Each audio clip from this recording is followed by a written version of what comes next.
Yeah, that makes sense. Yeah. Kelly, I'm super curious about organizational structure and when it comes to product marketing. Because product marketing has such a close relationship with product team and in other companies, the sales team. So it's highly cross-functional. Can you give some examples of the org structure, especially at bigger enterprises?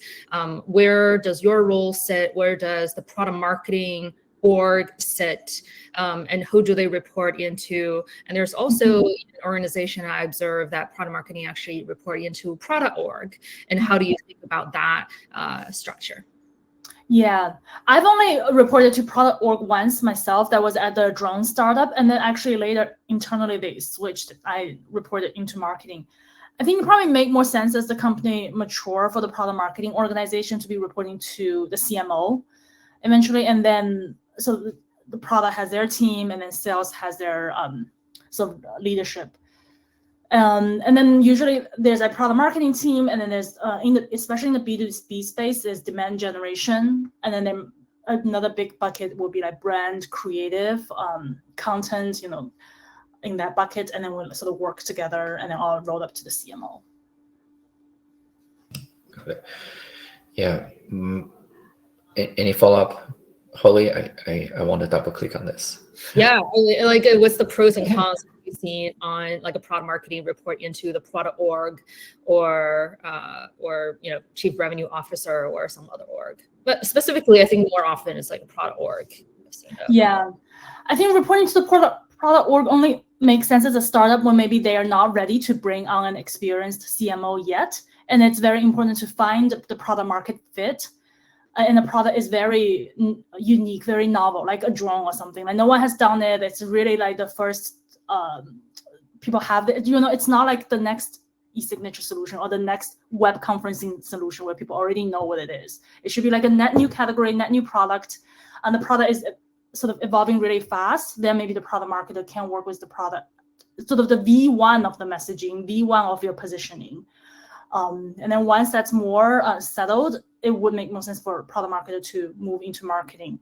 I think one challenge, honestly, in terms of product marketing report to product is most product leaders have never done marketing. They wouldn't even know just what look good looks like, how to set expectation. Really, they wouldn't know how to even manage or lead a product marketer and like what to do. They don't have that know-how. Not from a people manager perspective, but really like, what does it mean if a messaging resonates? What does it mean that messaging is clear? They like not just knowing the standard or what good looks like.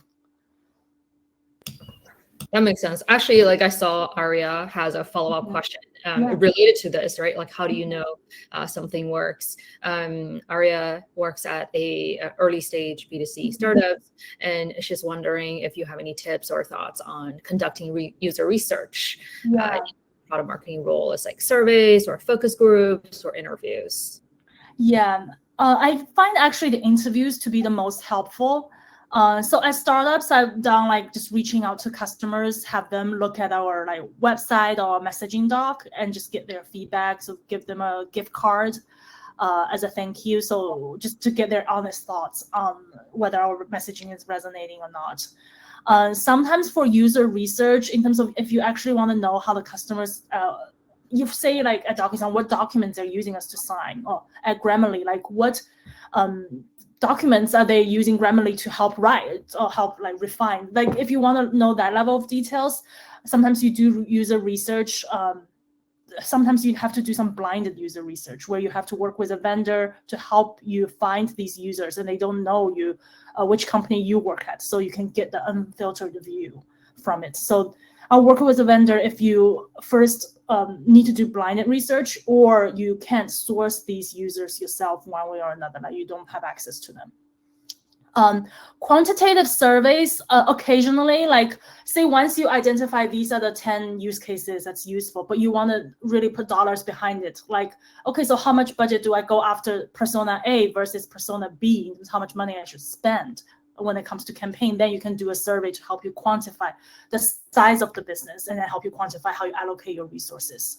I find survey to be more helpful when just you want the quantitative insights like that. Are there any tools or platforms that you use to do that, or typically you just create a Google form and send it to folks? Yeah, the quantitative one, I did work with a vendor, so I think they just have one of the survey tools they use. Like what tool do you? Oh, you mean like a vendor, meaning an agency, or like a consulting firm, marketing research firm? Yeah. Got it. Okay. Yeah, so maybe adding some different flavor to this one, right? Like you said, different company have different setups. When I was working in a B2C earlier stage startup, yeah, basically the survey, right? The founding team, founders, right? We do that together. Everyone wear a portion of the product marketing and survey hats and use whatever means, Google form, for Grammarly at a bigger scale, right? So there is actually a separate user insights team trying to take on this role. They definitely do the interviews and they generate reports, and they use tools like Qualtrics to do the systematic review, whereas the product marketer will get aligned and get a sign off, right? Making sure that the objective, right, the scope is what the survey is about. But they were helping doing the heavy lifting, right? Helping alleviate some of the burden from product marketing, because just there's so much, like you said, right? There's so much to do on that role. Yeah. We also have user research group. They usually focus on like how well the product is doing. So they report into product, and then it's more like getting user feedback on the actual product performance. I would say the research I've done is more around like, is the messaging resonating? Is this word resonate more than that word? What are the use cases and your existing business process, and where do we fit in? Yeah, it's like a different flavor of it. Yeah. Got it. And just to double click on, how do you know if the messaging resonates, or how do you know the quality of the output? As a leader that may or may not be from a product marketing background, how should this leader assess the quality of output? If you want to double click on that a little bit. Yeah, it's tricky, right? Because you don't want to stay in your own echo chamber and only talk to the friendlies who like your product. I would say if you like are talking through like a new pitch, or like an existing pitch to a new person, at least you can kind of see just by their facial expression, like, is it resonating? Did they get it? Did they get your vision, your story, or did they find it confusing? So like the story, whether a story is good or the narrative is clicking, it's usually pretty obvious, especially if you are talking to them, via like a video conference or in person. So that's one way, but obviously it can be more anecdotal. And again, there is a risk of echo chamber if you're just only working with the friendlies. Then if you want to do it, if you have the budget and the time to do it just more objectively or more comprehensively, again, you can hire a vendor to do these messaging research. So there are some techniques they can use. Basically, they lay out the different version, like this version 1, version 2, like which one do you like more? Why do you like this? And then have them like explain why, say, version 1 resonates better with version 2, and that all of these can be great insights on how you improve, not just which version you choose and choosing, but how do you improve your existing messages? Because you get a lot of insights when people actually reacting to your copy. Is there any like a rule of thumb of like sample size on these external? It's actually not that big. Yeah, like 10, 20 is more than enough. Got it. And you typically go with an agency to run this, or like I know recently that work you can certainly do in-house. Like at startup, we did it in-house. So yeah, I think it depends on sort of how you allocate your bandwidth and budget. What do you?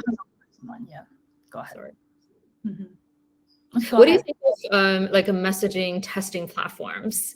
Like, Winter, for example, a lot of people have been using it to test B2B messaging, and there are a bunch of others. And what's your view on those? I haven't used those myself, but I actually would love to try it. Yeah. I wonder do you hide the identity of your company? Because if you're testing out new messaging and you may not want, people in the world to know yet, is there a way to test it anonymously? I believe so. Yeah. Yeah, the tools are definitely getting. I heard a lot of good things about Winter, so haven't used that. Yeah, there are some other tools that also can do the concept, the testing, and also some other people just do that on LinkedIn or Facebook ads, right, for probably more B2C purposes.